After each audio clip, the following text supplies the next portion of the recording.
ரட்சகருமா இருக்கிற இயேசு கிறிஸ்துவின் நாமத்தினாலே உங்கள் யாவரையும் வாழ்த்துகிறேன். கர்த்தர் நல்லவர், அவர் கிருபை என்றும் உள்ளது. ஹல்லேலூயா, ஹல்லேலூயா. ஒரு விசை கண்களை மூடி ஜெபிப்போமா? ஏசப்பா என்னோட பேசுங்க. எல்லாரும் ஏகமாய் கேளுங்க. எல்லாரும் ஏசப்பா நீங்க என் கூட பேசுங்க. உண்மையே சார்ந்து உண்மை நம்பி வந்திருக்கிறேன், என்னோடு பேசுங்க என்று கேளுங்க. எங்களை அதிகமாய் நேசிக்கிற பரலோகத்தின் பிதாவே, இயேசு கிறிஸ்துவின் நாமத்தினால் நம்முடைய பாதத்திலே வந்திருக்கிறோம். அப்பா, இந்த ஆராதனையை கொடுத்தீங்களே ஸ்தோத்திரம், நன்றி செலுத்துகிறோம். சபைக்காக ஸ்தோத்திரம், அடியனை கொண்டு வந்தீங்களே ஸ்தோத்திரம். உங்க கிருபை எல்லாம் உங்க கிருபை. அருமையான போதகர் ஐயாக்கா குடும்பத்திற்காய் ஸ்தோத்திரம். இந்த பகுதியில் இந்த ஜனங்களுக்கு மேய்ப்பனாக தகப்பனாக வைத்து நடத்தி வருகிறீரே ஸ்தோத்திரம். கிருபை, உங்களுடைய கிருபையே தாங்கி வந்தது. உண்மை இவ்வளோ நேரம் ஆராதிக்க கிருபை கொடுத்தீங்களே ஸ்தோத்திரம், அதற்காக நன்றி செலுத்துகிறோம். இப்பொழுதும் இந்த வார்த்தைக்காக உண்மை நோக்கி பார்க்கிறோம். அப்பா பேசுங்க, வந்த ஒவ்வொருவரும் பேசுங்க. இந்த பிள்ளைகள் சொல்லி போன கர்த்தர் எங்களை சந்தித்தார் என்று உங்களுடைய வீட்டிற்கு வந்திருக்கிறாங்க. நீங்கள் அவங்களை திருப்தியாக்கி அனுப்புங்க. சகல சம்பூர்ண ஆசீர்வாதத்தினால நிரப்பி அனுப்புங்க. கிருபை சூழ்ந்து கொள்ளட்டும். தேவ ஜனங்களுடைய சிந்தையை சிதறிக்கிற பொல்லாத பிசாசின் ஆவிகளை இயேசு கிறிஸ்துவின் நாமத்தினாலே, இயேசுவின் ரத்தத்தினாலே சுட்டரிக்கிறேன். அவருடைய சிந்தையை ஒன்றும் தாக்கக்கூடாது. இந்த வசனங்கள், கர்த்தருடைய வார்த்தைகள் அவர் இருதயத்திலே 100 மடங்கு பலனை தர வேண்டும் என்று ஜெபிக்கிறேன். சத்ருவானவன் வசனமாய் விதைக்கப்படுகிற வார்த்தையை திருடி போகக்கூடாது. கர்த்தர்தாமே அவருடைய சிந்தை இருதயமும் காக்கப்பட கிருபை தருவீராக. எல்லாம் இந்த வளாகத்தை தேவ ஜனங்களை அடியன் எல்லா காரியத்தையும் இந்த இடம் முழுவதும் ஆவியான ஆளுகைக்கு கொண்டு வருகிறேன். ஆவியான ஒரு ஆளுகை செய்வீராக. ஓ, உங்கள் பிரசனம் உண்மை ஆராதிக்கும் பொழுதே வந்தது. இப்பொழுது இன்னமும் இந்த ஜனங்க ஒருவருடைய சிந்தையும் சிதறப்பட்டு போகவே கூடாது. ஆவியானவர் முழுவதும் அசைவாடி கொண்டே இருங்க. பிரசங்கத்திலேயே உங்களுடைய வல்லமை ஒவ்வொருவர் மேலே இறங்கட்டும். உங்களுடைய தொடுதலை உணர்வார்களாக. நீங்கள் தொடுங்க, ஒவ்வொருவரையும் அருகாமையில வாங்க. உங்கள் மெல்லிய சத்தத்தை கேட்பார்களாக. மாத்திரமல்ல, விடுதலை பெறுவார்களாக. வசனத்தை கேட்டவர்கள் மேலே அத்தனை பேர் மேலே பரிசுத்த ஆவியான ஊற்றப்பட்டது போல இன்றைக்கும் ஊற்றப்படுவீராக. அடியனை மறைப்பீராக, சட்டையை நிழலை வைப்பீராக. என்னுடைய பிரசங்கமும் பேச்சும் மனுஷன் ஞானத்திற்குரிய நியாய வசனக்குள்ளதாய் இராமல் ஆவியினாலும் பலத்தினாலும் உறுதிப்படுத்தப்பட்டதாய் இருக்கட்டும். பலனையும் கிருபையும் தாங்க மறைத்து கொள்ளுங்க.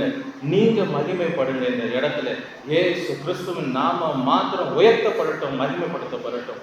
எல்லா துதிகான மகிமை உமக்கே செலுத்துகிறோம். இயேசுவின் நாமத்தில் ஜெபிக்கிறோம். ஜெபங்கள் நல்ல பிதாவே, ஆமென், ஆமென். முதலாவது எபிரேயர் 13:9 வாசிக்க கேட்போம். எபிரேயர் 13:9.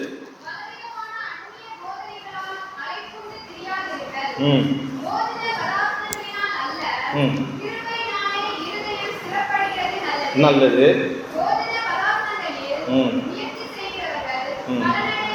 10 வாசிங்க. பலிபீடம் உண்டு. போதும். ஆதியாகமம் 35:1 வாசிங்க, 3 வாசிங்க.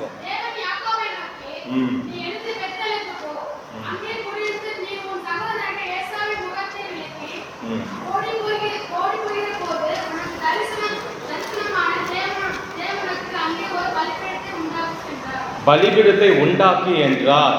கர்த்தரே சொல்லுகிறார் பலிபீடத்தை உண்டாக்கி என்று. அடுத்து 3 வசனம் வாசிங்க.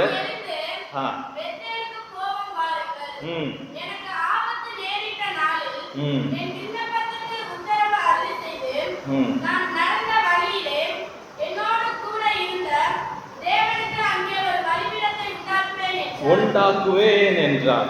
கர்த்தருடைய பிள்ளைகள் நல்லா கவனிங்க. நமக்கு ஒரு பலிபீடம் உண்டு. அடுத்து கர்த்தர் சொல்லுகிறார், எனக்கு ஒரு பலிபீடத்தை உண்டாக்கு. யாக்கோபு சொல்லுகிறார், நான் உமக்கு பலிபீடத்தை உண்டாக்குவேன். இது 3 நம்முடைய வாழ்க்கையின் அனுபவமாய் இருக்க வேண்டும். 3 வாழ்க்கையின் அனுபவம். நமக்கு ஒரு பலிபீடம் உண்டு, நாம் பலிபீடத்தை உண்டாக்கணும். கர்த்தர் நமக்கு உண்டாக்க சொல்லுகிறார். இது நல்லா கவனிங்க. வேதத்தை பார்க்கும் பொழுது ஆதியிலிருந்து தேவ மனிதர்கள் பலிபீடத்தை உண்டாக்கி கொண்டே இருந்தார்கள். பலிபீடம் என்றால் என்ன? இது ஒரு பலிபீடம் என்று சொல்லுகிறோம். நான் இங்கே நின்று பேசுகிறேன், இது பலிபீடம். ஏன் பலிபீடம்? வானத்திலிருந்து தேவன் பேசுகிறார். எப்படி பேசுகிறார்? வசனத்தை கொண்டு பேசுகிறார். தம்முடைய வார்த்தை மாம்சமாய் வெளிப்பட்ட தேவன் வார்த்தையிலே ஜீவனை வைத்திருக்கிறார்.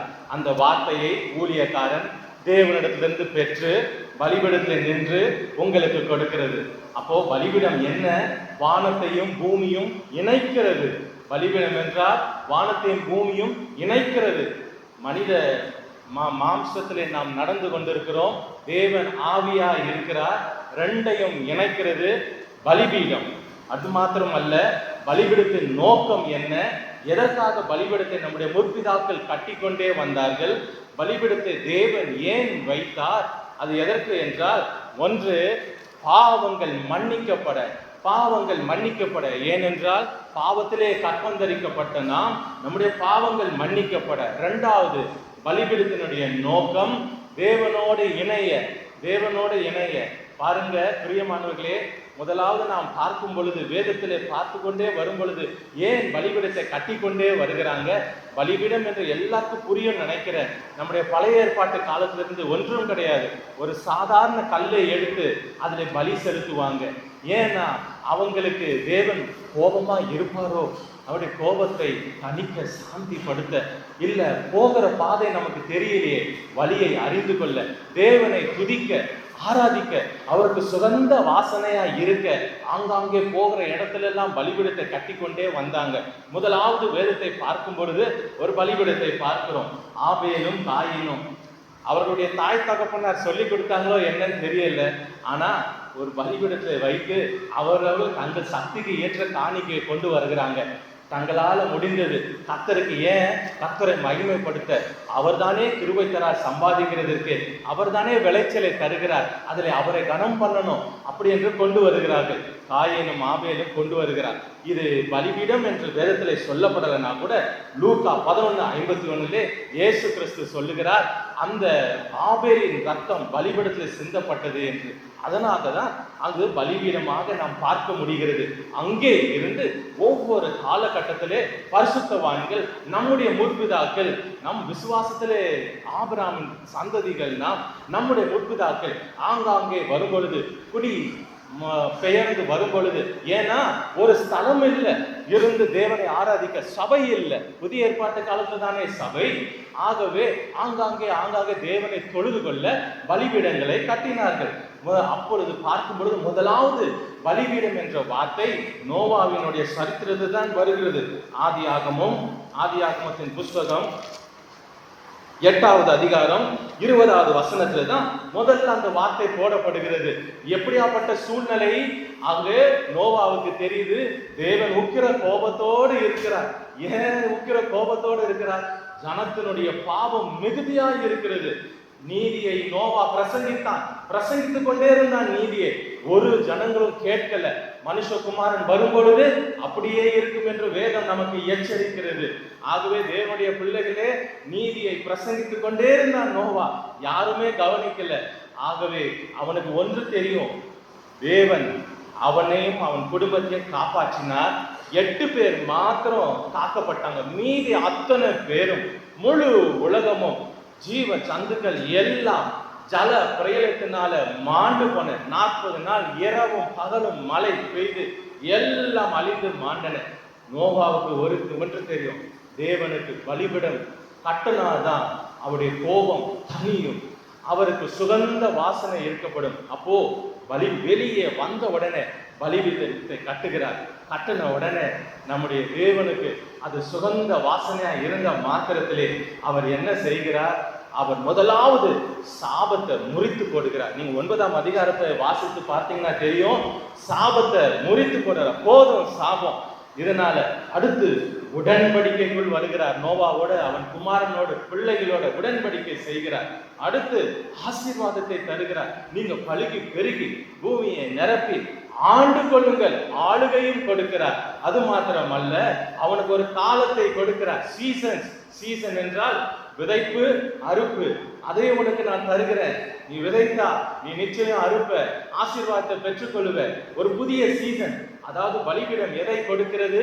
பலிபீடத்தை நன்றாய் கட்ட தெரிந்தவர்களுக்கு புதிய சீசன்ஸ் ஆரம்பிக்கப்படும், புதிய காலங்கள் ஆரம்பிக்கப்படும். தேவ பிள்ளைகளே, அதுதான் அந்த முதல் பலிபீடத்திலே. அங்கே இருந்து ஒவ்வொரு காலகட்டத்திலே பரிசுத்தவான்கள் பலிபீடத்தை கட்டிக்கொண்டே வருகிறார்கள். ஆபிரகாம் ஐயா நம்முடைய முற்பிதாவை பார்க்கும் பொழுது தேவன் காரான் ஊரிலே, கல்தையர் தேசத்திலே, மெசொப்பொத்தேமியாவிலே விக்கிரகங்களை வணங்கி கொண்டு வந்தார். அங்கேயும் தேவனுடைய கண் போகிறது. நம்முடைய ஆண்டவர் பாருங்க, அவர் பேர் எல்ரோயி, என்னை காண்கிற தேவன். நீதிமொழிகள் 15:3 சொல்லுது, அவர் நல்லோரு தீயோரு நோக்கி பார்த்து கொண்டே இருக்கிறார். நல்லா கவனிச்சிங்கன்னா ஆபிரகாமுடைய அழைப்பு வித்தியாசமான பிரத்யேகமானது. ஆபிரகாம் இருந்த காலத்தான் நோவா இருக்கிறார். ஜலப்பிரளயத்துக்கு பிறகு 350 வருஷம் வாழ்ந்தார். ஆபிரகாம் இருக்கிறார், நோவா இருக்கிறார், சேம், யாப்பேத் இருக்கிறார். அத்தனை பேரும் இருக்கும் பொழுது கர்த்தருடைய கண்கள் நேர ஆபிரகாம் மேல போகுது. ஏன்? உண்மையுள்ளவனை அவர் தமக்கென்று தெரிந்து கொண்ட ஆபிரகாமுடைய இருதயத்தை உண்மையுள்ளதாய் பார்த்தார். நெகேமியா 9ஆம் அதிகாரத்தில் வாசிக்க முடியும். உண்மையை பார்த்தபடி அழைக்கிறார். அழைத்த உடனே யார் அழைக்கிறார் என்னன்னு ஆபிரகாமுக்கு முழுமையாக தெரியவில்லை. ஏன்னா நடத்தி வந்து அந்தகாரத்திலிருந்து கொண்டு வந்து கானானை கொடுப்பேன் என்று சொல்லி ஒன்றுமே தெரியல. விசுவாசித்தார். வந்த மாத்திரத்தை ஆபிரகாமுக்கு ஒன்று தெரிந்தது, இந்த தேவனுக்கு பலிபீடம் என்றால் ரொம்ப பிடிக்கும், நம்முடைய தேவனுக்கு பலிபீடம் என்றால் ரொம்ப பிடிக்கும். அவர் இறங்கி வந்து விடுவார், அந்த இடத்துல அவர் வாசம் பண்ணுவார். எப்படி அறிந்து கொண்டாரோ தெரியல. சீகேமில வந்தன பலிபீடம், பெத்தேலில வந்தன பலிபீடம். ஆபிரகாம் 4 பலிபீடங்களை பின்பு கட்டினார். எப்ரோனிலே, பெர்செபாவிலே. அதுக்கப்புறம் தன்னுடைய குமாரர்கள் ஒவ்வொரு காலகட்டத்திலே தேவன் இதை பார்த்தார். பரலோகத்திலே தேவாலயம் இருக்கிறது.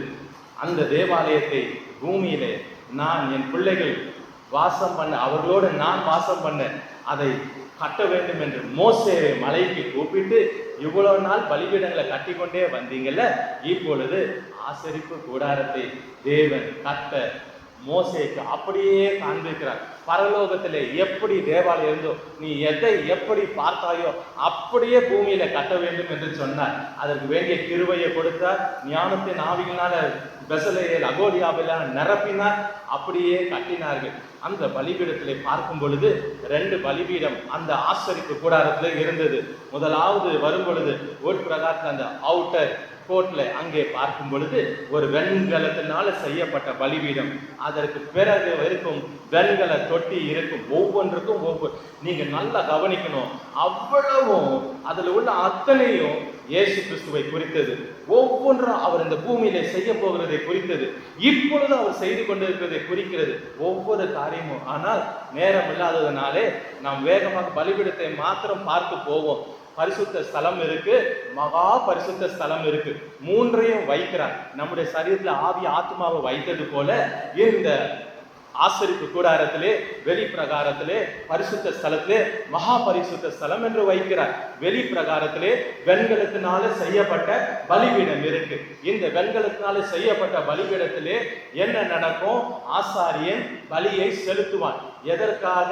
ஜனங்களுடைய பாவங்கள் மன்னிக்கப்பட. ஏதோ ஒரு பாவத்தை செய்துவிட்டால் தன்னுடைய சக்திக்கு தக்கதாக ஆட்டையோ, காளையோ, மாட்டையோ, இல்ல புறாக்களையோ, இல்ல பலிக்காக போஜன பலிக்குண்டான மாவுகளை கொண்டு வந்து பலி செலுத்துவாங்க.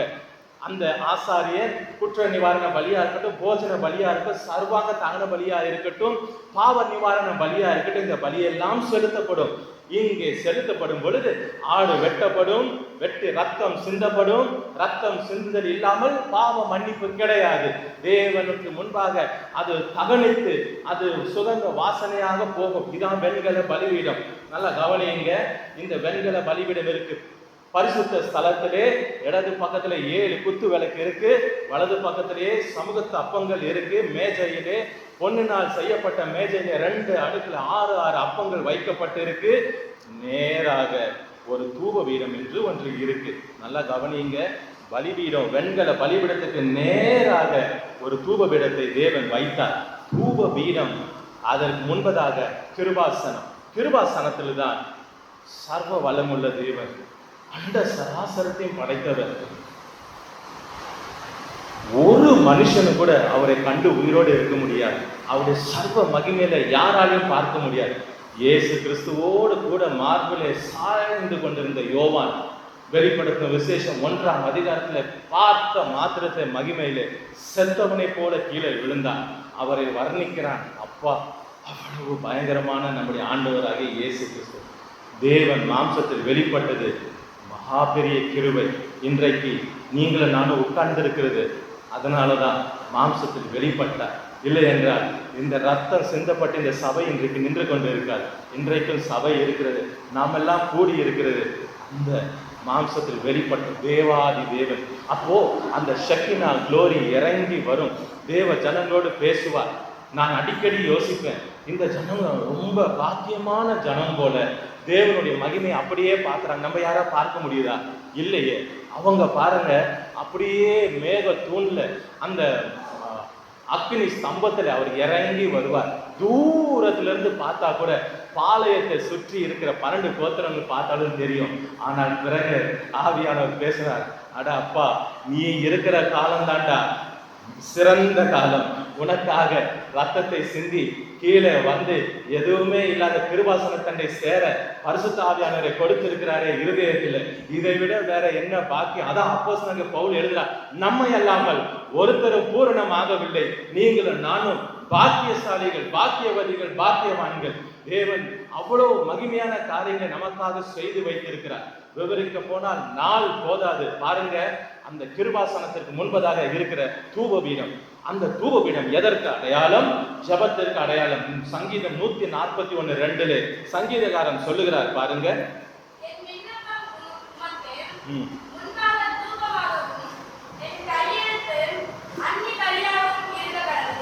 தூபமாக என் ஜபம் இருக்கணும்.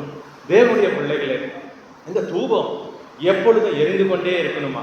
எப்படி வெண்கல பலிபீடத்திலே எப்பொழுதும் அக்கினி எரிந்து கொண்டே இருக்கணும். லேவியராகமம் 6:9-13 வாசிக்கிறோம். அதே போல இந்த தூபபீடம் முன்பதாக பரிசுத்த ஸ்தலத்தில் இருக்கிற தூபபீடத்திலையும் எப்பொழுதும் தூபம் ஏற்றப்பட்டு அது சுகந்த வாசனை வந்து கொண்டே இருக்கணும். இந்த பரிசுத்த ஸ்தலத்தும் இருளா இருக்கும்.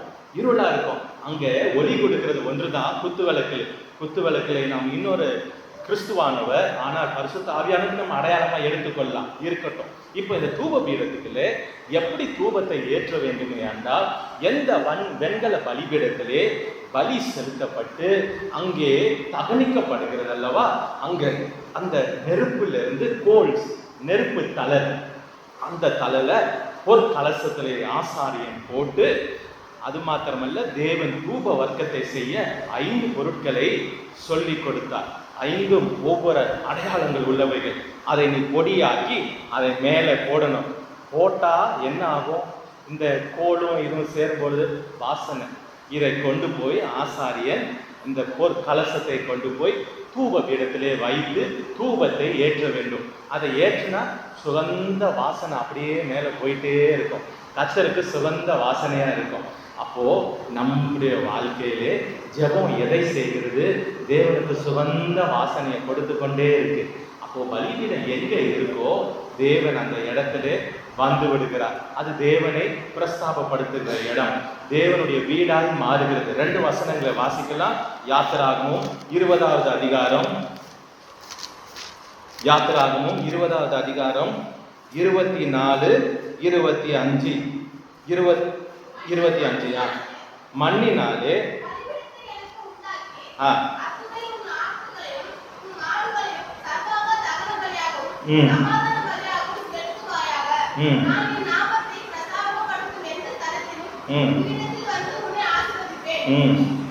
அடுத்து வாசிங்க சிஸ்டர்.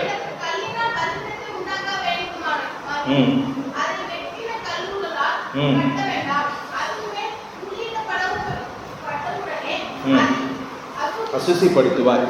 இங்கே பாருங்க, கர்த்தர் சொல்லுகிறார், பலிபீடன் கட்டணா அது என்னவாகுமா? என் நாமம் பிரஸ்தாபப்படுத்தப்படும் இடமா, நான் வந்து உங்களை ஆசீர்வதிப்பேன். அப்போ பலிபீடம் கட்டணா என்ன நடக்கும்? அங்க கர்த்தருடைய நாமத்தை நாம் பிரஸ்தாபப்படுத்துகிறோம், கர்த்தரும் வந்து நம்மை ஆசீர்வதிக்கிறார்.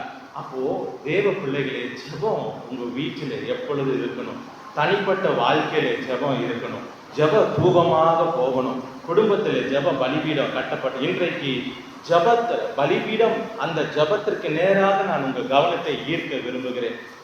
ஜெபம் எப்பொழுதும் பலிபீடமாக உங்க வீட்டிலே உங்க குடும்பத்துல கட்டப்பட்டு கொண்டே இருக்கட்டும். கர்த்தர் வாசம் பண்ணுவார். அது தேவனுடைய வீடாய் மாறுகிறது. யாக்கோபு பெத்தேலிலே அந்த கல்லை எடுத்து அபிஷேகம் பண்ணி இது தேவனுடைய வீடு என்று சொல்லுகிறார்.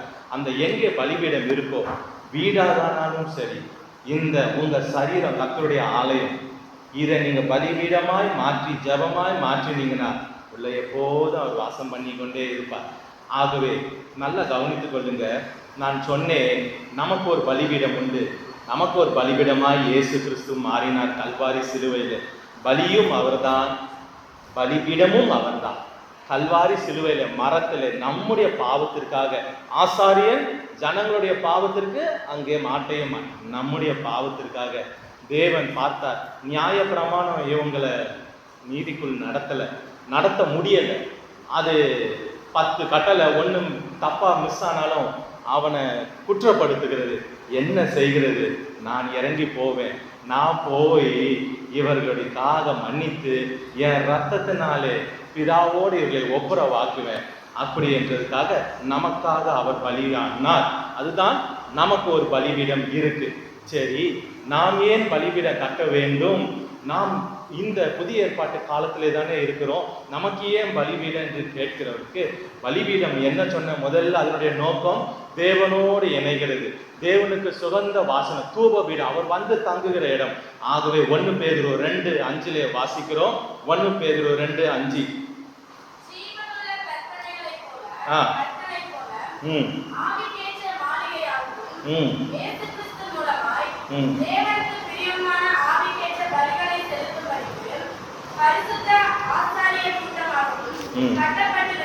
கட்டப்பட்டு வருகிறீர்கள். பரிசுத்த ஆசாரிய கூட்டம்.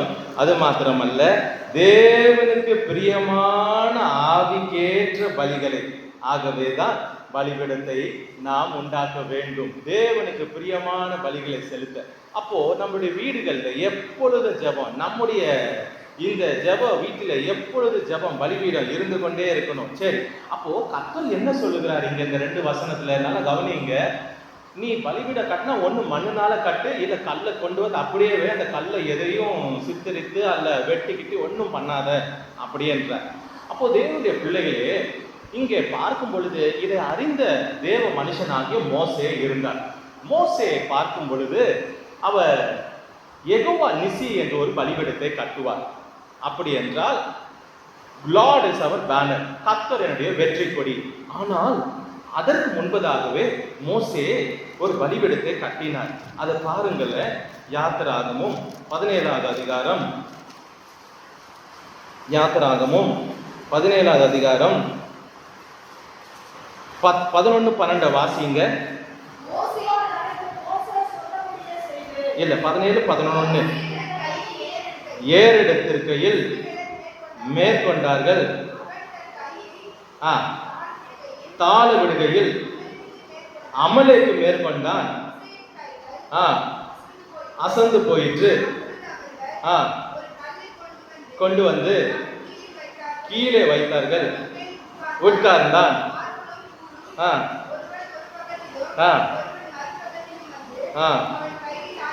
தாங்கினார்கள், நிலையா இருந்தது. ஏன் நம்ம வீட்டில பலிபீடம் இருக்கணும்? ஏன் நாம் பலிபீடம் ஜெப பலிபீடம் கட்டிக்கொண்டே இருக்கணும்? மோசேயினுடைய வாழ்க்கையை பாருங்க. மோசே ஒரு காரியத்தை நமக்கு வெளிப்படுத்தி காண்பிக்கிறார். உன் வாழ்க்கை, உன்னுடைய குடும்பம், உன்னுடைய ஊழியம், உன்னுடைய செயல் ஜெயமாய் வெற்றியாய் இருக்கணும்னா பலிபீடம் இருக்கணும். தேவனுடைய பிள்ளைகளே, மோசே பாருங்க, அமலேக்கு யுத்தத்திற்கு வந்து விட்டார். வந்த மாத்திரத்திலே யோசுவா கீழே யுத்தம் செய்கிறார். மோசே மலையிலே ஜெபித்து கொண்டு இருக்கிறார். இப்ப மோசேக்கு ஒண்ணு தெரியுது, நான் கையை நீட்டினா ஜெயம் வருது, கையை மடக்கினா தோல்வி வருது. அப்போ வெற்றியும் தோல்வியும் நிர்ணயிக்கிறது எது? ஜெபம். வெற்றியும் தோல்வியும் ஒரு மனுஷனுடைய வாழ்க்கையிலே நிர்ணயிக்கிறது. நீங்க போகிற எந்த பிரச்சனையா இருக்கட்டும், பண கஷ்டமோ, பலவீனமோ, சரீரத்துல பாடுகளோ, நெருக்கமோ, துன்பங்களோ, மனிதர் மூலியமாவோ, பிசாசின் மூலியம், எந்த காரியமா இருக்கட்டும், உங்களுக்கு, நமக்கு, கர்த்தருடைய பிள்ளைகளுக்கு போராட்டமே மாம்சத்தோடு ரத்தத்தோடும் அல்ல. நம்முடைய போராட்டம் வானமண்டல பொல்லாத ஆவின் சேனையோடும் இருளின் ஆதிக்கத்தோடும் அந்தகார லோகாதிபதியோட தான் நம்முடைய போராட்டம். மனுஷனோட அல்ல, பிசாசனோட அல்ல. அவனுடைய மன்னிக்கும் பிசாசனோட அவனுடைய வானமண்டல பொல்லாத ஆவின் தான். எந்த மனிதனோட சூழ்நிலைகளோட நம்முடைய போராட்டம். இப்போ மோசேக்கு ஒன்று தெரியுது. என்ன தெரியுது? நான் கையை நீட்டினா ஜெயம் வருது. அப்போ மோசே ஆவிக்குரிய மண்டலத்தில், இப்போ பலிபீடம் முன்னாடி நான் என்ன சொன்னேன்? வானத்தையும் பூமியும் இணைக்கிறது, மனிதனையும் மாம்சத்தில் இருக்கிற மனிதனையும் ஆவியா இருக்க இணைக்கிறது. இப்ப ஆவிக்குரிய மண்டலத்திலேயே மோசே போகிறார். மோசே போகி இப்போ மோசே என்ன செய்கிறார்? நல்லவா, நீங்க யாத்திராகமும் 20 கடைசி 2 வசனத்தை வாசித்தோம். கர்த்தர் சொல்லுகிறார், எனக்கு நீ பலிபீடம் கட்டணும்னா எப்படி கட்டணும்? கல்லா இருக்கலாம், மண்ணா இருக்கலாம். சரி, இப்போ கல்லை கொண்டு வந்து என்ன பண்றாங்க? மோசேயின் கைகள் அசந்து போயிற்று. அப்பொழுது அவர்கள் என்ன செய்யறாங்க பாருங்க, ஒரு கல்லை கொண்டு வந்து அவன் கீழே வைக்கிறார்கள். இப்போ ஒரு கல்லை எடுத்து வந்து மோசேக்கு வைக்கிறாங்க. மோசே இப்போ எதை பண்ணுகிறார்? அந்த கல்லுல மோசே பலியாய் போய் உட்காருகிறார். ஒரு கல் இருந்ததுன்னா எனக்கு பலிபீடத்தை கட்டு, நான் அதை என்னுடைய நாமம் பிரஸ்தாபடுத்துற இடம், நான் வந்து உன்னை ஆசீர்வதிப்பேன். மோசேக்கு தெரிகிறது இந்த போராட்டம், இந்த யுத்தம் மாம்சத்திற்குரியது அல்ல. யோசுவா சண்டை எடுக்கிறதுனால அல்ல. யோசுவா சிறந்த ராணுவ வீரன் தான், அவனால கிடையாது. வானமண்டலத்துல நான் ஜெபம் பண்ணாதான் ஜெயம் வரும். அப்போ மோசேக்கு கல்லை வைக்கிறாங்க. கல்லு வந்து தேவன் சொன்னார் பலிபீடம். அப்போ பலிபீடத்தை வச்ச உடனே மோசே அதுல பலியாய் வந்து உட்கார, அடுத்து வாசிங்க, அது மேல் உட்கார்ந்தா ஆரோனும் ஊரும் ஒருவன் ஒரு பக்கத்திலே ஒருவர் மறுபக்கத்திலே இருந்து அவன் கைகளை தாங்கினார்கள். மோசேயின் கை இப்போ எப்படி இருக்கு? உயர்த்தப்பட்டு இருக்கு. அப்போ சங்கீதம் 141 படி 141:2 படி என்ன அர்த்தம்?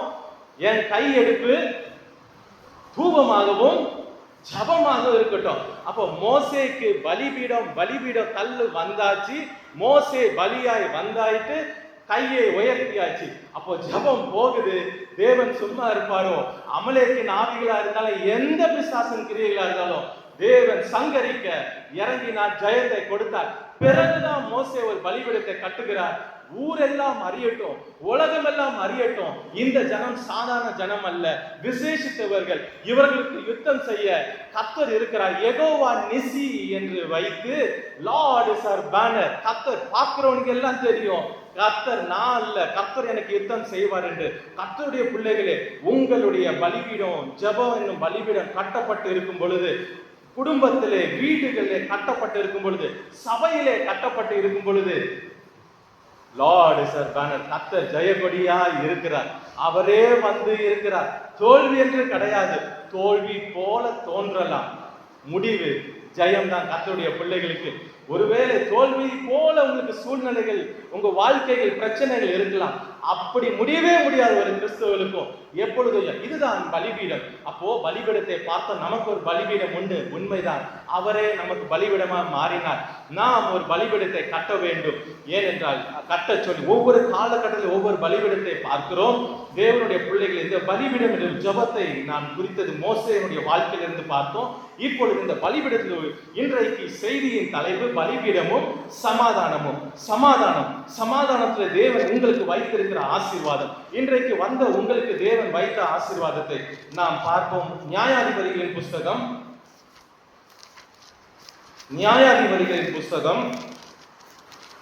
6வது அதிகாரம் 23-24 வாசிக்க கேட்போம்.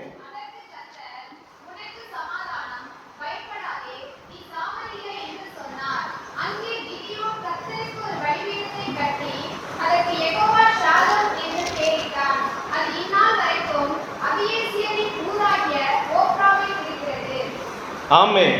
பலிபீடமும் சமாதானமும் உங்களுடைய வீடுகளில், நீங்க உங்களுடைய வாழ்க்கையில பலிபீடம், ஜெபம் என்னும் பலிபீடம் கட்டப்பட்டு கொண்டே இருக்குமேயானால் இந்த ஒரு மகிமையான காரியத்தை கர்த்தர் செய்கிறார், சமாதானத்தை தருகிறார். தேவனுடைய பிள்ளைகளே, இந்த சம்பவத்தை உங்க எல்லாருக்கும் நல்லா தெரியும். இந்த சூழ்நிலை இஸ்ரவேலிலே மிக நெருக்கமான சூழ்நிலை. தேவ ஜனங்கள் மிகவும் நெருக்கத்திற்குள் போய்கொண்டிருக்கிறாங்க. என்ன ஆகுது என்றால், 6ஆம் அதிகாரம் 1ஆம் வசனத்தை பார்க்கும் பொழுது கர்த்தர் அவர்களை மீதியானின் கையிலே ஒப்பு கொடுக்கிறார். மீதியானின் கையிலே ஒப்பு கொடுக்கிறார் 7 வருஷம்.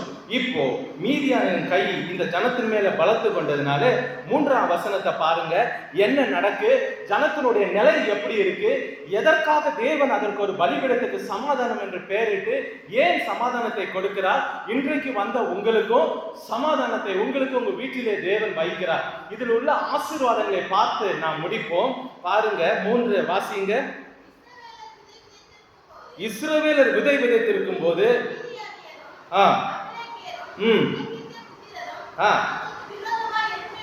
விரோதமாய் எழும்பி வந்து பாளையம் இறங்கி விளைச்சலை கெடுத்து இஸ்ரவேலிலே ஆகாரத்தை ஆகிலும் ஆடு மாடு கழுதையாக வைக்காதே போவார்கள். என்ன நடக்கு பாருங்க. இந்த இஸ்ரவேல் ஜனங்களை இந்த மீதியானிய அமலேக்கும் கூட சேர்ந்து கிழக்கத்து புத்திரர் சேர்ந்து விதைக்கிறாங்க. விளைச்சல் யாருக்கு போனோம்? யார் விதைக்கிறாங்களோ அவங்களுக்கு தான் விளைச்சல் போனோம். இப்போ நீங்க சம்பாதிக்கிறீங்க, மாத சம்பளம் டெய்லி வேஜஸா இருக்கலாம், மந்த்லி யாருக்கு வரணும்? உங்களுக்கு தான் வரணும். இங்க என்ன நடக்கு? அதை கூட ஜனம் பெற முடியல. சாத்தான் என்ன பண்றான்? அமலேக்கு நாவிகள் என்ன பண்றது? அமலேக்கு நாவி உனக்கு உண்டானதை எல்லாம் நக்கி போட்டுடும், உங்களுக்கு உண்டானதை ஒன்றுமே இல்லாதபடி நஷ்டப்படுத்திடும். தாவீது சிக்கலாக்கிலே அமலேக்கை பூந்து முற்றிலும் கொள்ளையடித்து போனவர்கள். அமலேக்கு நாவி மகா காலங்காலமாக வந்து யுத்தம் எடுக்கிறது. மோசேக்கிலிருந்து அதான் கர்த்தர் சொன்னார், உன்னோட யுத்தம் பண்ண. அந்த வசனத்தை வாசித்திருந்தது சிஸ்டர், யாத்திராகமம் 17 கடைசி யாத்திராகமும்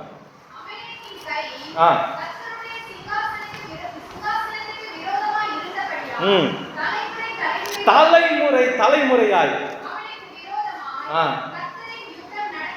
கர்த்தரின் யுத்தம் நடக்கும். எப்பவும் தலைமுறையா நடக்கும். அமலேக்கு ஒவ்வொரு காலகட்டத்தில் அமலேக்கு நாவி எழும்பி வரும். அமலேக்கு ஏதோமிலிருந்து வந்தவன், ஏசா புத்திரர்கள் அங்கிருந்து வந்தவன். யாக்கோபு பதான் அராமை விட்டு கானான் ஆசீர்வதிக்கப்பட்ட தேசத்தில் அமலேக்கு நாவி எதிர்த்து வருகிறது. இஸ்ரவேல் ஜனங்கள் எகிப்தின் அடிமைத்தனத்திலிருந்து கானான் ஆசீர்வதிக்கப்பட்ட தேவன் கொடுத்த பாலும் தேனுக்கு வரும் பொழுது அமலேக்கு எதிர்த்து வருகிறான். மொர்தெகாய்க்கு விரோதமாக அமலேக்கு ஆகாகியனாகிய ஆமான் எழும்பி வருகிறான். நம்முடைய ஆண்டவராக இயேசு கிறிஸ்து இருக்கும்போது ஏரோது, சீஷர்கள் இருக்கும் பொழுது ஏரோது ஏதோமியர் அமலேக்கிலிருந்து வந்தவன். தலைமுறையா இருக்கும் என்று கர்த்தர் சொன்னது என்ன? இன்றைக்கும் நீங்களும் நானும் ஜெயிக்க வேண்டியது அமலேக்கின் ஆவியை. இன்றைக்கும் அது இருந்து கொண்டே இருக்குது. ஏன் நான் யுத்தம் பண்ணுவேன்? ஏன் விட்டு வைக்கிறார்? ஜனத்தை ஜெயிக்கிறவர்களாய் மாற்ற. அதற்கு நாம் தோற்று போறதுக்காக தேவன் நம்மை அனுமதிக்கிறது இல்லை. யுத்தத்தை பழக்க வைத்து யுத்தத்திலே சிறந்த குதிரை நம்மை நிறுத்துறதுக்காகவே தேவன் வைக்கிறார். நாம் யார்? அவருடைய சேனையை அதிபதாக இயேசு கிறிஸ்துவினுடைய சேனையிலே இருக்கிறவர்கள். நம்முடைய சேனையின் கர்த்தர் சேனையின் தலைவராக இருக்கிறார். அப்ப நாம் சேனையில் இருக்கும்போது எவ்வளவு விசேஷத்தவர்களாய் மாற்ற நம்மை. ஆகவேதான் இப்படிப்பட்ட ஆவிகளை அனுமதிக்கிறாரே தவிர இதை எல்லாம் நீங்களும் நானும் ஜெயிப்போம். ஒருத்தராக இதில் தோல்வி அடைவதில்லை. இயேசுவை ஏற்றுக்கொண்டவர்கள், ரட்சிப்பின் பாதையில நடக்கிறவர்களுக்கு என்றைக்கும் ஜெயம். ஆகவே பாருங்க, இந்த அமலேக்கு இவர்களை வந்து விதைத்ததை எடுத்து போடுகிறான். அப்போ தேவனுடைய பிள்ளைகளை இன்றைக்கு நீங்க வந்திருக்கலாம். உங்களுடைய விளைச்சலை நீங்கள் சாப்பிட முடியாம கடனுக்கு போகிறதா இருக்கலாம், நஷ்டப்பட்டு போறதா இருக்கலாம், வட்டிக்கு போறதா இருக்கலாம், இஎம்ஐ லோனுக்கு போறதா இருக்கலாம். எதனால? நீங்க விதைச்சதை நீங்க தான் சாப்பிடணும். கர்த்தருடைய ஆசீர்வாதம் உபாகமம் 28 முழுவதும் கர்த்தர் தம்முடைய ஜனத்துக்கு ஆசீர்வாதத்தை வைத்தார். ஆனால் அந்த விளைச்சல் வேற ஒரு ஆவி எடுக்கிறது என்றால் அப்போ என்ன நடக்கும்? சமாதானம் போய்விடும். அங்க பாருங்க 4வது வசனத்தை பாருங்க. எதிரே பாளையம் இறங்கி நிலத்தின் விளைச்சலை கெடுக்கிறான். கெடுக்கிறது மாத்திரமல்ல, 5ஐயும் 6ஐயும் வாசிங்க சிஸ்டர்.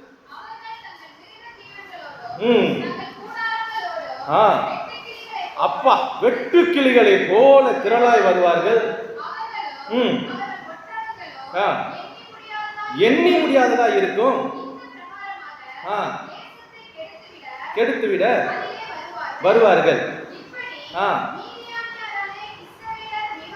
சிறுமைப்பட்டார்கள். என்ன விளைச்சலை கெடுக்கிறாங்க, என்ன ஆகுது? அடுத்து இவர்களுடைய சம்பாத்தியமே இல்லாமல் போகிறது. சிறுமைப்படுகிறான். வீட்டில கூட இருக்க முடியாத சூழ்நிலை, வீட்டில குழப்பம், பிரச்சனை, சண்டைகள். ஏன் இதெல்லாம்? இல்லாதபடி பண்ண. வீட்டில கூட அவங்களால இருக்க முடியல. பாருங்களேன், குகைக்குள்ள போய் ஒளிந்து கொள்ளுகிறாங்க. தங்கள் வீட்டிலே இருக்க முடியாத சூழ்நிலைகள். இப்படியாப்பட்ட சூழ்நிலை ஒரு எந்த மனுஷனுக்கா சமாதானம் இருக்குமோ? இருக்காது. சமாதானத்தை எடுத்து போட்டு அங்க பாருங்க, இந்த சிறுமையும் பட வைத்து விட்டார்கள். சிறுமைப்பட சமாதானம் கொலைக்கப்படுகிற ஒரு 5 காரியம் நீங்க பார்த்தீங்கன்னா, மார்க் 4:37 முதலாவது பிரச்சனைகள் நம்முடைய சமாதானத்தை எடுத்து போட்டுரும். யோசித்து பாருங்க, பிரச்சனைகள் அதிகமா வந்துச்சுன்னா, போராட்டம் வந்தா சமாதானமே இருக்காது. மார்க் 4:37 என்ன நடக்கு பாருங்க. மார்க் 4:37.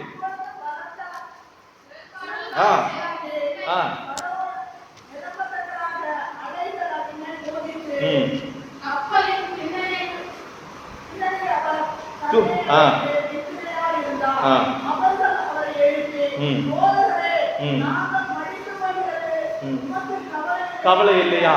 அப்போ சமாதானம் போயிடுச்சு பாருங்க. பிரச்சனை வந்து புயல் வீசும் பொழுது சமாதானம் போய்விடுது. அவர் எழுந்து சொல்றார், உனக்கு சமாதானம். அப்போ நம்முடைய வாழ்க்கையில பிரச்சனைகள் வரும் பொழுது, சோதனைகள் வரும் பொழுது சமாதானத்தை இழக்கிறோம். 2வது சமாதானத்தை எப்போ இழப்போம்னா, நம்முடைய சரீரத்துல பலவீனம், நோய்கள், பலவீனம் தாக்கும்போது சமாதானமே போய்விடும்.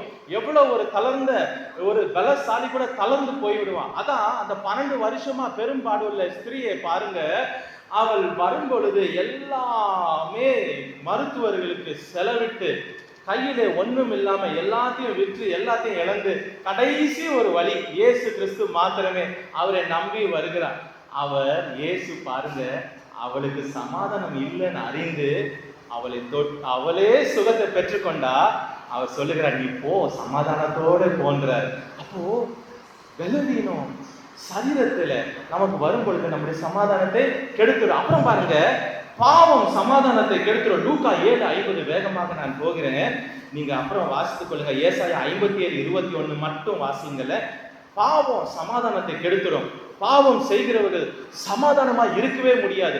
வீட்டிலே யாராவது ரட்சிக்கப்படாதவங்க இருக்கிறாங்கன்னா பாருங்க, உங்க வீட்டிலே சமாதானமே இருக்காது. குழப்பங்களும் சண்டைகளும் தான் இருக்கும். சமாதானத்தை கெடுத்துடும். அது ஒரே ஒரு வசனத்தை வாசிங்க. ஏசாயா 57:21. ஏசாயா, துன்மார்க்கனுக்கு சமாதானம் இல்லை சொல்லுகிறார். அப்போ பாவம் இருக்கிற இடத்துல சமாதானம் இருக்கா? அடுத்து வறட்சி, வறட்சி இருக்கிற இடத்துல சமாதானம் இருக்காது. அன்னாள் பிள்ளை பெறாத இருக்கிறார். பெரிநாளுக்கோ பிள்ளை மேல பிள்ளை பெற்றுக்கொண்டே இருக்கிறார். அன்னாள் வந்து வந்து தேவாலயத்தை அழுதுட்டு போகிறார்கள். சமாதானம் இல்லை. அதனாலதான் ஏலி 1 சாமுவேல் 1:17 நடக்க 17 சொல்லுவார், உனக்கு சமாதானம், நீ சமாதானத்தோடு போ. சத்துருக்கள் எழும்பும் போது சமாதானம் நாம் அற்று போகிறோம். 5 காரியம், 5ல சமாதானத்தை நாம் இழந்து விடுகிறோம். ஆனால் இன்றைக்கு வந்த உங்களுக்கு பலிபீடமும் சமாதானமும். இந்த சூழ்நிலையில நீங்க வந்திருக்கலாம், சமாதானம் இல்லாமல் வந்திருக்கலாம். உங்க விளைச்சலை நீங்க சாப்பிட முடியாம இருக்கலாம். உங்களுக்கு உண்டானதை சத்துரு திருடி கொண்டு போகலாம்.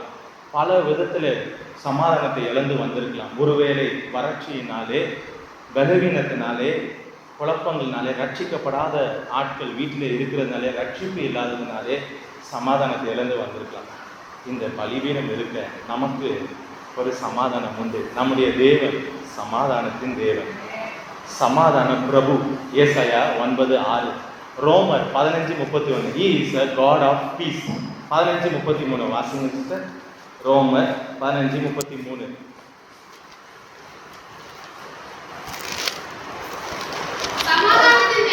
சமாதானத்தின் தேவன் உங்கள் அனைவரோடும் கூட இருப்பாராக. 1 தெசலோனிக்கர் 5:23 அதையே சொல்லுகிறது. சமாதானத்தின் தேவன், சமாதானத்தின் தேவன். என்றைக்கு இயேசு கிறிஸ்துவை நம் சொந்த இரட்சகராக ஏற்றுக்கொள்கிறோமோ, அவரை விசுவாசிக்கிறோமோ, தேவனுடைய ராஜ்யம், பரலோக ராஜ்யம் நம்முடைய இருதயத்துக்குள்ளே வருகிறது. அந்த ராஜ்யம் என்ன என்று ரோமர் 14:17 சொல்லுகிறது. தேவனுடைய ராஜ்யம் புசிப்பும் குடிப்பும் அல்ல, அது நீதியும் சமாதானமும். அந்த ராஜ்யம் வந்த உடனே சமாதானம். எதுவும் நம்ம சமாதானத்தை கெடுத்து போடவிட. இன்னும் ஒரு படி, பரிசுத்த ஆவியானவர் நிரப்பப்பட்டன நமக்கு ஆவியின் கனிகள் நிரப்பப்படுகிறோம். ஆவியின் கனிகள் அத்தனை நம்ம மேல் வருகிறது இல்லை. நாம் பிரயாசப்பட்டு அவ்வளவும் நம்முடைய வாழ்க்கையிலே பரிசுத்த ஆவியானவரோடு நடக்க நடக்க நடக்க நம் கனிகளில் பூரணப்படுகிறோம். அப்போ அந்த கனிகளிலே ஒன்று சமாதானம், அன்பு, சந்தோஷம், சமாதானம். மூன்றாவது, ரட்சகரை ஏற்றுக்கொண்டோன்னு ராஜ்யத்தின் நம்முடைய பரலோக ராஜா வந்தவுடனே ஒரு சமாதானம். ஏன்னா அதற்கு முன்பதாக பாருங்க, நமக்கு எதுனாலும் நமக்கு இப்போ பாருங்க என்ன வந்தா நம்ம என்ன பாடுவோம்? இயேசு நீங்க இருக்க இல்லை, நாங்க சோர்ந்து போவதில்லை, நீங்க எல்லாமே பார்த்து கொள்வீங்க, நீங்க எல்லாமே பார்த்து. பாடுறோமா? பாடுறோம். இதை முன்னாடி அந்த காலத்துல இருக்கும்போது இயேசு தெரியாம பாடுறோம். ஒண்ணு சமாதானமே இருக்காது. என்ன இருக்கும்? அவ்வளோ. அப்போ இயேசு பாருங்க, அந்த ராஜ்யத்தை ஏற்றுக்கொண்ட உடனே என்ன பிரச்சனை வரட்டும், என்ன சூறாவளி காற்று வரட்டும், எப்படி இருக்கிறோம்? சமாதானமா. ஏன்? அந்த ராஜ்யம் சமாதானத்தை நமக்கு கொடுக்கிறது. பரிசுத்த ஆவியானவர் சமாதானம். யாக்கோபு 5:17 மரத்திலிருந்து வருகிற ஞானத்திலையும் ஒரு சமாதானம் இருக்கு. அப்போ நம்முடைய தேவன் சமாதானத்தை தர. சரி, இப்போ எப்படியாப்பட்ட 3 காரியம் அதிலே செய்கிறார் பாருங்க. சங்கீதம் 29:11 வாசிங்க. சங்கீதம் 29:11.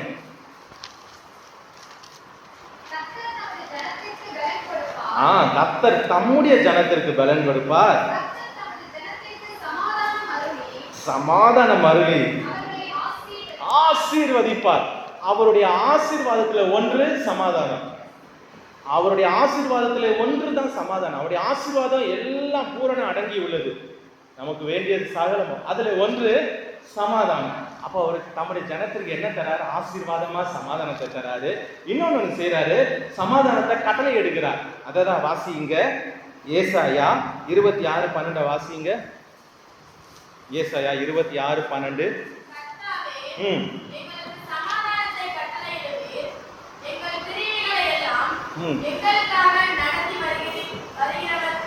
ஆமா, என்ன செய்கிறார்? சமாதானத்தை நமக்கு நம்முடைய ஜனமா அவருடைய பிள்ளைகளை நமக்கு கொடுக்கிறார். 2வது கட்டளை எடுக்கிறார். என் பிள்ளை கட்டாயம் சமாதானத்துல தான் இருக்கணும். 54:10. 3வது என்ன செய்கிறார் பாருங்க. 54:10. அதே ஏசாயா 54.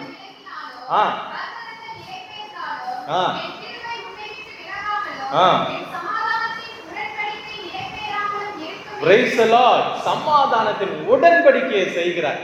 பலிபீடம்னா உடன்படிக்கை. இப்போ அவர் என்ன செய்கிறார்? பலிபீடம் நம்ம கட்டிக்கொண்டே இருக்கும்போது, ஜெபம் இருக்கும்போது சமாதான உடன்படிக்கை. யாரையுமே உங்க சமாதானத்தை கெடுத்து போடவே முடியாது. எந்த பிசாசு கெடுத்து போட முடியாது, எந்த சூழ்நிலை கெடுத்து போட முடியாது. இந்த சமாதானம். 3, நம்முடைய ஜனத்திற்கு ஆசீர்வாதமா சமாதானத்தை தர. 2, கட்டளை இடுகிறார். என் பிள்ளைக்கு சமாதானம் போயே சேரணும். அடுத்து உடன்படிக்கையா. உடன்படிக்கை நாம் முறிச்சிக்கலாமே தவிர அவர் முறிக்கவே மாட்டார். உண்மையுள்ள தேவன் உண்மை உள்ளவர். அவரை போல ஒரு உண்மையை உலகத்துல நாம் கண்டு கொள்ளவே முடியாது. நாம் பாக்கியவான்கள். இந்த தேவாதி தேவனை இயேசு கிறிஸ்துவை சொந்த ஜனங்களாய் கொண்டு அவரை சேவிப்பது எவ்வளவு பெரிய பாக்கியம். அவர் நமக்கு உடன்படிக்கை பண்ணி சமாதானத்தை கொடுக்கிறார். இப்போ சமாதானத்தில் உள்ள வேகமாக 6 ஆசீர்வாதம் இருக்கு. நேரம் இருந்தா நான் அவ்வளவு சொல்லிடுறேன், இல்லைன்னா எவ்வளவு முடியுதோ அதோட முடிச்சிடுறேன். இது அத்தனையும் உங்களுக்கு கொடுப்பார். ஆமென். முதலாவது சமாதானம். இந்த சமாதானத்தில் உள்ள 6 ஆசீர்வாதம் பார்க்கலாம். பலிபீடமும் சமாதானமும் நல்லா கவனிக்கணும். பலிபீடம் என்றைக்கும் கட்டிக்கொண்டே இருக்கணும்.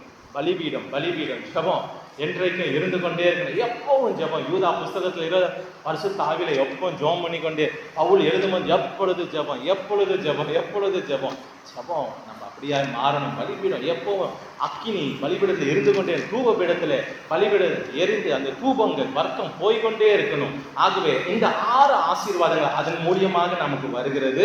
முதலாவது ஆசீர்வாதம் யாக்கோபு 2:25. இந்த சமாதானம் நம்மை அழியாமல் காத்துவிடும். அழியாமையுள்ள சமாதானம்.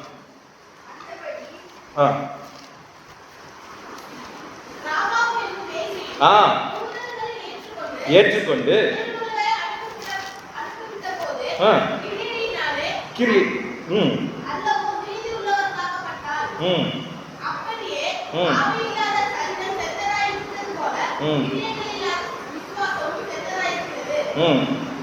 இங்க பாருங்க. 6:23 வாசிங்க. யோசுவா புஸ்தகம் 6:23. 6 யோசுவாவின் புஸ்தகம் 6:23.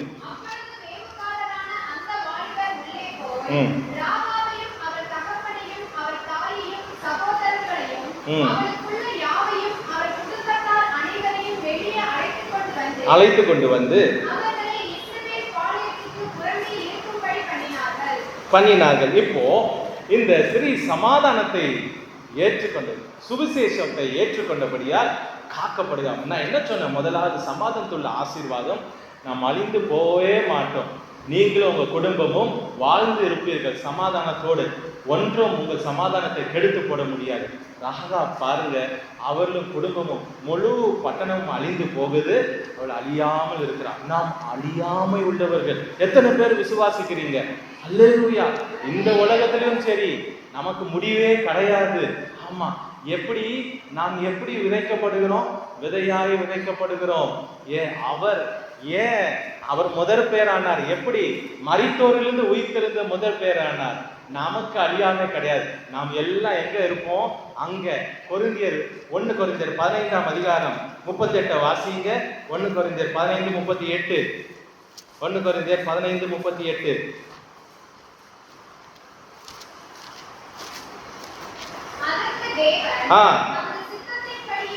மேனியை கொடுக்கிறார்,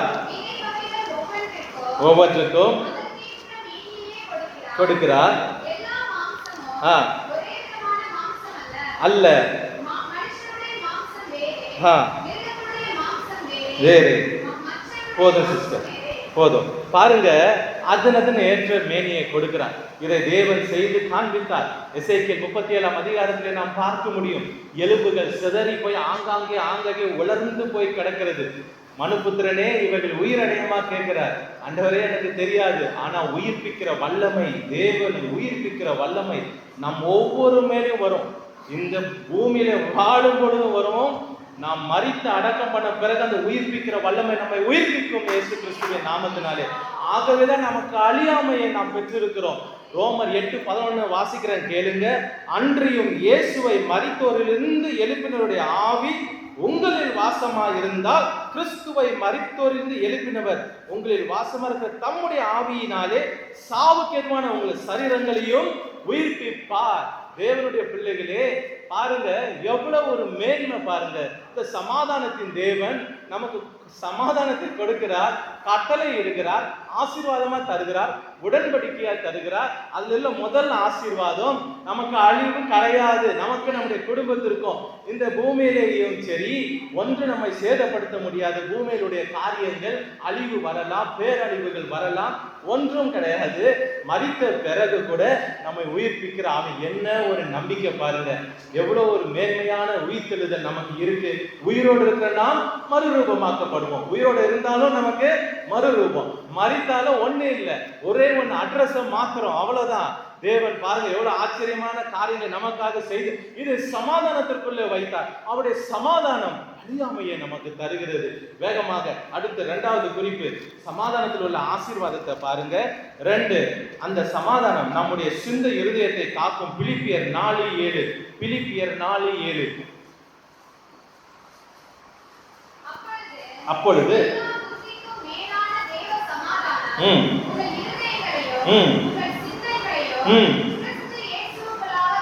காத்துக்கொள்ளுங்க. அப்போ இங்க பாருங்க, சிந்தை இருதயமும் சமாதானம்னால நிரப்புகிறார்.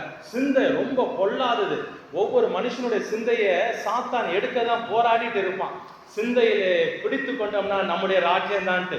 சிந்தை பாருங்க இருள் அடைய முடியும். சாத்தான் அவருடைய சிந்தையை இருள் அடக்கினான் என்று வேதம் சொல்லுகிறது. சிந்தை வேகமா மாறும். நீங்க அப்போஸ்தலர் 28:6 பார்த்தீங்கன்னா, அப்போஸ்தலனாகிய பவுல் மெலித்தா தீவிலே இருப்பார். தப்பி வந்தோன்னு ஜனங்க என்ன சொல்லுவாங்க? இப்போ என்ன ஆகுது? விஷ பூச்சி கவ்விக்கொள்ளுகிறது, பாதகன்றாங்க. உதறி போட்ட ஒண்ணு சேதம் அடைஞ்சதை பார்த்த உடனே டக்குன்னு அப்பா தேவர்ன்றாங்க. சிந்தை பார்த்தீங்களா? ஒரு மனுஷனுடைய சிந்தை அதான். டக்கு டக்குன்னு மாறிட்டே இருப்பான். எதை பார்க்கிறானோ மாறிடுவான். எந்த சூழ்நிலையை பார்க்கிறான். கர்த்தருடைய பிள்ளை பரிசுத்த ஆவியால் நிரப்பப்படுகிற நமக்கு சிந்தையிலே தெளிவை கொடுக்கிற ஆவியானவர் சிந்தையை தெளிவாய் வைத்து நம்மை நடத்துகிறவராக இருக்கிறார். ஆவியிலே நடக்க நடக்க நடக்க தான் அந்த அனுபவத்தை நாம் பெற முடியும். ரொம்ப ஆவியிலே நடக்கணும்னா ரொம்ப நடக்கணும். இந்த சிந்தை இருதயமும் எப்பவும் காக்க. மாம்சத்துக்கும் ஆவிக்கும் ஒரு சின்ன லைன், தின் லைன் தான். மாம்ச சிந்தை மரணம். பாஸ்டர் ஆராதனையிலே சொன்னாங்க, மாம்ச சிந்தை மரணம், ஆவியின் சிந்தையோ ஜீவன் அளிக்கும். இப்போ சமாதானம் பாருங்க. அப்போ இந்த சிந்தையை என்ன பண்றாரா? சமாதானத்தால நிரப்புகிறாரா? இந்த சிந்தை அப்படியே சமாதானம். இந்த சிந்தை என்ன பண்ணும்? யார் என்ன சொன்னாலும் கேட்கும். நீங்க அப்போஸ்தலர் 14:2 வாசிங்க, அதுல தெளிவாய் புரியும் பாருங்க. அப்போஸ்தலர் 14:2. விசுவாசியாத யூதர்கள் எழுப்பி விட்டு, மனதை எழுப்பி. இப்ப யாராவது ஏதாவது ஒரு காரியத்தை சொன்னா உடனே நம்ம மைண்ட் என்ன ஆயிடும்? நல்லது சொல்றாங்களா கெட்ட சொல்றோம், அப்படியா? அதுதான் மாம்சத்துக்குரிய சிந்தை. ஆனா ஆவியின் சிந்தை கொண்டவன் நிதானித்து அறிகிறான் என்று வேதம் சொல்லுகிறது. அவனை யாரும் மாற்ற முடியாது. அவன் நிதானித்து அறியக்கூடிய அந்த சமாதானத்தை உங்க வந்த ஒவ்வொருவருக்கும் கர்த்தர் கொடுப்பார். இன்றைக்கு நிதானித்து அறிகிற சிந்தை தேவன் புத்தியை தெளிவாக்குகிறவர். வேகமாக நான் போகிறேன், இந்த சிந்தையில நேரம் இல்லை.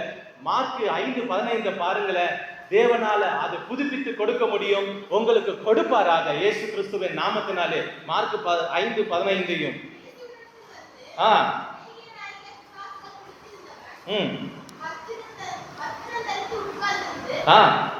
புத்தி தெளிந்த புத்தியாய் தேவனால் மாற்றக்கூடிய. அடுத்து என்னங்க சொல்றாங்க பிலிப்பியர்ல?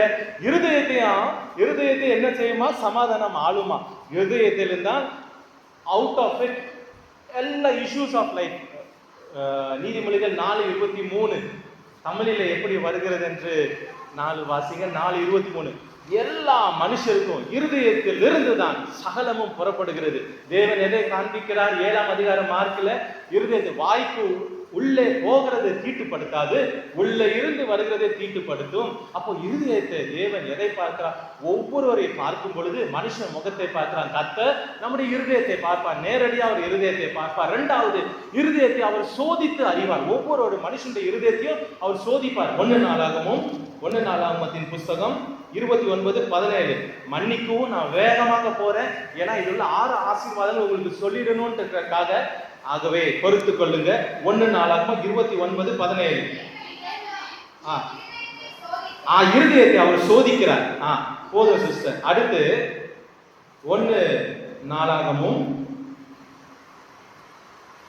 28:9 வாசிங்க. அதான் 29:17 வாசிங்க.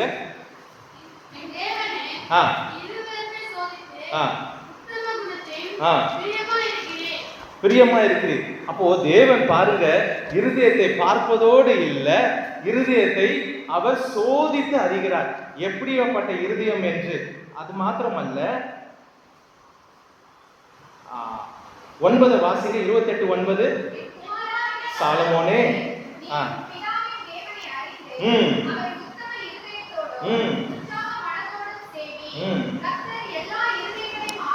பியூட்டிஃபுல்.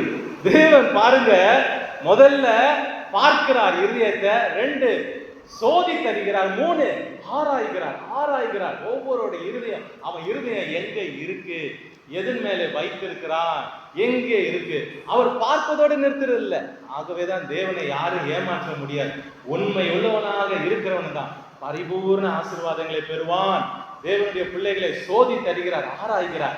இப்படியாப்பட்ட தேவன் அந்த இருதயத்திலே தான் அந்த சமாதானத்தை வைக்கிறார். இருதயத்திலே சமாதானத்தை வைத்து எதை வைக்கிறார்? நேரம் இல்லை, கவனிச்சுக்கோங்க. உணர்வை தருகிறார். உலக மனுஷனுக்கு இல்லாத உணர்வு கர்த்தருடைய பிள்ளைகளுக்கு உணர்வை வைக்கிறார். பரிசுத்த ஆவியினாலே உணர்வை வைக்கிறார். தாவீதுக்கு பாருங்க, சவுலுடைய வஸ்திரத்தின் தொங்கலை அறுத்தது அவன் இருதயம் வாதித்துக் கொண்டிருந்து. எதனால? தேவனுடைய பிள்ளைக்கு உலகத்தானுக்கு பாவம் செஞ்சா கூட பாவமே தெரிய மாட்டேங்கிறது. ஏன்? சமாதானம் அதை கொடுக்கிறது இல்லை. ஆனா நமக்கு ஏதோ ஒரு வார்த்தையை தப்பா பேசினாலும் இருதயம் பாதிக்க வைக்கிறார், உணர்வை வைக்கிறார். எதற்கு? சமாதான ஆளுகை செய்து கொண்டே இருக்கிறது. ஹல்லேலூயா! இவ்வளவு விசேஷத்தை. அப்போ தேவன் பாருங்க, சிந்தையை முழுவதும் அவர் சமாதானத்தால் நிரப்புகிறார். கிறிஸ்துவின் சிந்தையாய் மாற்ற, ஆவியின்படி நடக்க, இருதயத்தை எப்படியா சோதித்து ஆராய்ந்து அறிந்து சமாதானத்தை கொடுக்கிறார். எப்படி அந்த இருதயத்துல உணர்வை வைக்கிறார். இன்னொரு காரியத்தை செய்கிறார், இருதயத்தை ஸ்திரப்படுத்துகிறார். ஏன்? வருகைக்கு என்ன வேணும்? ஸ்திரம் வேணும். யாக்கோபு எழுதின நிருபம் 5ஆம் அதிகாரம் 7-8 வாசிங்க. வருமளவும் நீடிய பொறுமையாருங்கள்.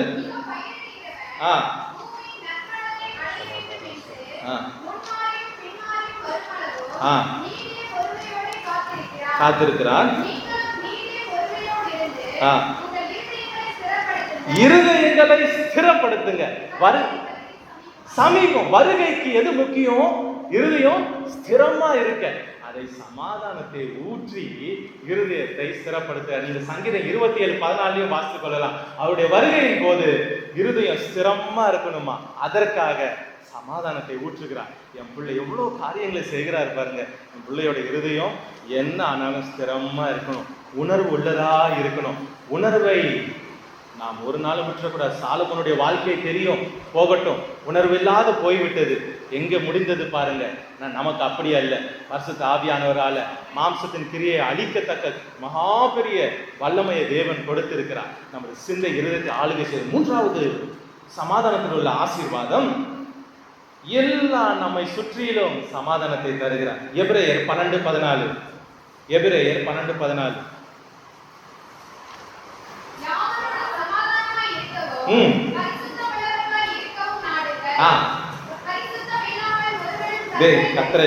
இப்போ என்ன பண்ணுகிறார் தேவன்? சமாதானத்தை உடன்படிக்கை கட்டளையிட்டு ஆசீர்வாதமா கொடுத்தவர்.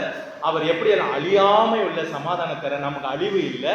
2வது, நாம் எப்படி இருதயமும் சிந்தையும் சமாதானத்தால் இருக்கும். 3 பார்க்கும் பொழுது சுற்றிலும் சமாதானத்தை, எவ்ரிஒன், எல்லாருக்கும் நம்மை சுற்றி சமாதானத்துள்ளதாக வைக்கிறார். பாருங்க, தாவீதுக்கு கூட அந்த 1 நாளாகமம் 12:17-18 வாசிக்கலாம். 1 நாளாகமம் 12:17-18 ஆட்களை எப்படி அனுப்புகிறார் பாருங்க. இப்போ நீங்க இதோட பின்னணி தெரியணும். தாவீது எங்க இருக்கிறாரு தெரியுமா? சிக்கலாக்குல இருக்கு. சிக்கலாக்குல உள்ள உடைந்து கூட இருக்கிறவங்கள கல்லை எடுத்துக்கொண்டாங்க அடிக்கிறதுக்கு. என்ன பண்றதுன்னு தெரியல. தாவீதுக்கு முன்பதாக சாமுவேல் உயிரோடு இருக்கும் பொழுது சாமுவேல் இடத்துல போய் தேற்றிக் கொள்வார். இப்ப தாவீதுக்கு சாமுவேலும் இல்லை, யாரும் இல்லை, அழுவ எங்க போய் அழுவுறதுன்னு தெரியல. கர்த்தர் மாத்திரம்தான் கர்த்தருக்கு என்று தேற்றி கொண்டான். இப்போ தேவன் சமாதானத்தை தர எப்படி ஆட்களை அந்த சிக்கலாக்களை தான் அங்க இருக்கும்போது தான் இந்த ஆட்களை அனுப்புறார். வாசிங்க சிஸ்டர். எதிர்கொண்டு போய்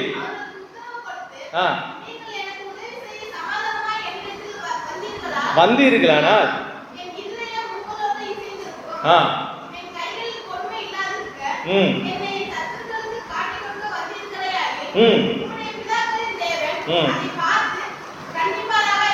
ஆமென். அடுத்து 12:17 அமாசா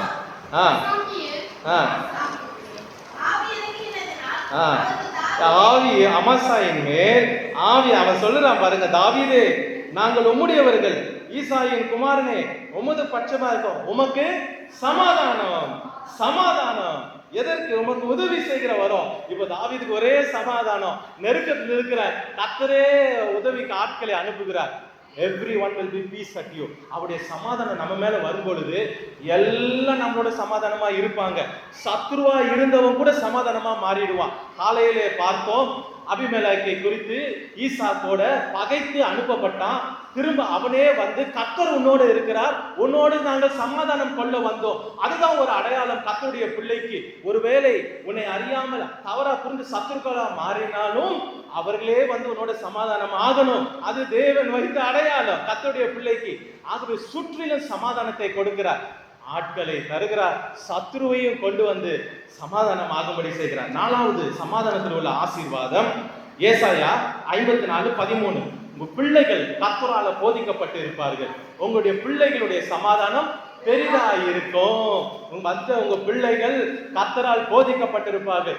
சபையினுடைய பிள்ளைகள் கர்த்தரால் போதிக்கப்பட்டிருப்பார்கள். சபையினுடைய பிள்ளைகள் சபையிலே எழும்ப வேண்டிய 5 விதமான ஊழியத்திலே எழும்புவார்களாக. உங்க பிள்ளைகள் எழும்புவார்களாக. அதுதான் மிக முக்கியம். உலக காரியங்கள் இல்ல, கர்த்தருக்குள்ள அப்போஸ்தலனாக, தீர்க்கதரிசியாக, போதகனாக, மெய்ப்பனாக, சுவிசேஷகனாக கர்த்தர் அதை செய்வாராக. சமாதானம். உங்க பிள்ளைகளுடைய வாழ்க்கை எப்படி இருந்தாலும் தேவன் சமாதானம் உள்ளதாய் மாற்றுவார். பலிபீடத்தை நீங்க மறந்துடக்கூடாது.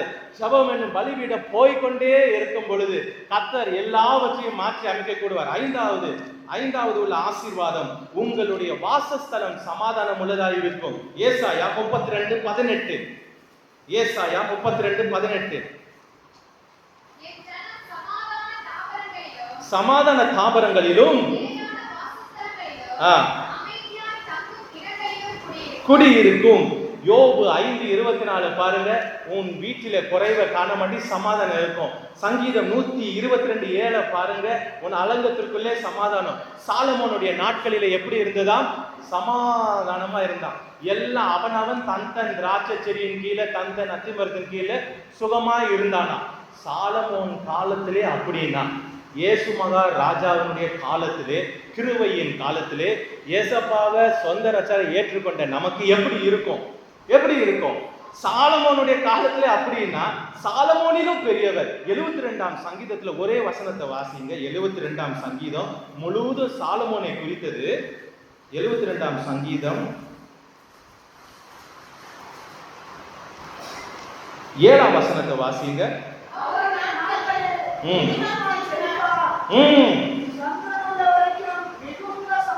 சந்திரன் உள்ள வரைக்கும் மிகுந்த சமாதானம். யார் காலத்துல? சாலமோன் காலத்துல. சந்திரன் இருக்கிற வரைக்கும். அப்பனா பூமி இருக்கிற வரைக்கும் இருக்குமோ? இருக்கும். அது உள்ள வரைக்கும் சமாதானம்னா, ஆண்டவராகிய இயேசு என்னுடைய சமாதானத்தை உங்களுக்கு விட்டு போக, உயிரை போல கடைசியா போகும்போது உயிர் எழுதி கொடுத்துட்டு போறாங்களே, அப்படி யோவான் 14:27 ஏன் சமாதானத்தை உங்களுக்கு கொடுத்து போறேன்னு. உலகம் கொடுக்கிற பிரகாரம் அல்ல, ஏன்னா நான் உலகத்தை ஜெயிச்சுட்டேன், சமாதானத்தை கொடுத்து போகிறேன். அந்த சமாதானம் உள்ளதா உங்களுடைய வாசஸ்தலத்தை மாற்றுவார். ஒருவேளை குழப்பமா இருக்கோ உங்க வாசஸ்தலம், உங்க வாசஸ்தலத்துல சண்டைகளோடு இருக்கிறதோ, உங்க வாசஸ்தலம் குறைவாக இருக்கிறதோ, சமாதானத்தை அனுப்புவார். அந்த சமாதானம் உங்கள் குடும்பங்களே, உங்க வீட்டை ஆட்கொண்டு இருக்கும். நீங்க சமாதானத்தை காண்பீங்க. இனிமேல் இந்த பலிபீடமும் சமாதானமும் உங்களுடைய சிந்தையை, இருதயத்தை முழுவதும் ஆட்கொண்டு இந்த சமாதானம் நிச்சயம் உங்க வீட்டிலே, உங்க குடும்பத்திலே காண்பீங்க. தேவனுடைய பிள்ளைகளே பாருங்க, அநேக காரியத்திலே இதை சொல்ல, ஆனா இல்ல நேரமாயிட்டு முடிச்சிடறேன். 6வது கடைசியாக நீங்க சமாதானத்தோடு உங்க முடிவு இருக்கும். லூக்கா 2:29. லூக்கா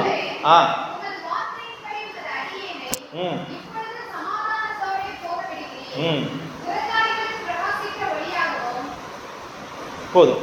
உங்களுடைய சமாதானம், உங்களுடைய முடிவு சமாதானம் உள்ளதாக இருக்கும். பலிபீடம் எப்பொழுதும் கட்டப்பட்டு கொண்டே இருக்கும் பொழுது முடிவு சமாதானம் உள்ளதாக இருக்கும்.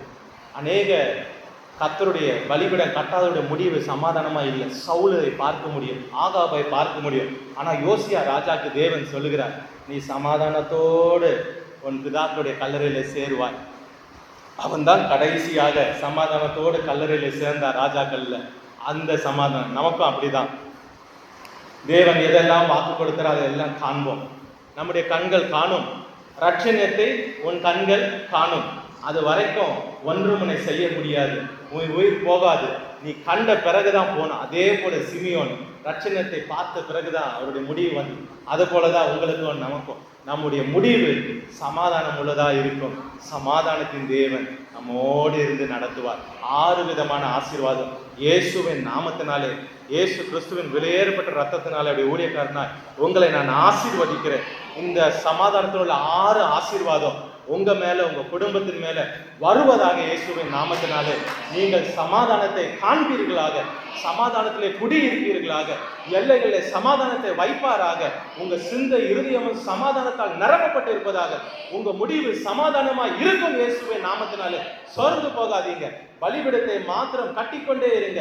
உங்க தனிப்பட்ட பலிபீடம், குடும்ப பலிபீடம், வீட்டிலே பலிபீடம் இருக்கட்டும். தேவனுடைய ஆலயமாய் மாறும். தேவன் சமாதானத்தை கொடுக்கிறார், ஆசீர்வாதமாக கொடுக்கிறார், கட்டளை இடுவார், மாற்றவே முடியாது. அவர் சொல்ல ஆகும், அவர் கட்டளையிட நிற்கும். ஒருவனும் அதை மாற்ற முடியாது, திருப்ப முடியாது. அவர் கரத்தை நீட்டுங்க. சமாதானம். மூன்றாவது, உடன்படிக்கையாய் தருகிறார். உடன்படிக்கையாய் தந்தவர் 6 விதமான ஆசீர்வாதத்தால் உங்களை நிரப்புகிறார். கர்த்தர் அப்படியே செய்வாராக. சபையையும் அப்படியே ஆசீர்வதிப்பாராக. உங்களையும் ஆசீர்வதிப்பார். God bless you.